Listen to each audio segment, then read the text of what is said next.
Mr. President BBM,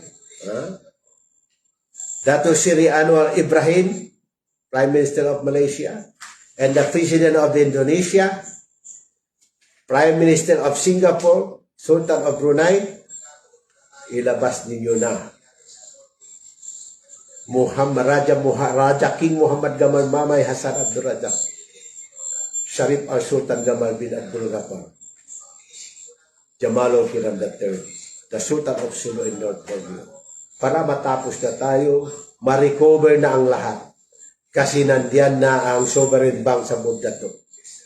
Nandiyan na ang backup sa Bordato. Kaya nga, na-approve ang QFS, Quantum Finance System, na-approve na yan, na-reset na ang currency. Walang pwede mag-reset lang, kundi si Queen ng Mapilindo. FA63, Queen of Finance. Siya pa nakatakda. Siya ang Governor General. Mr. President Bongbong Marcos, you know the authority of the Sultan of Sulu in North Borneo?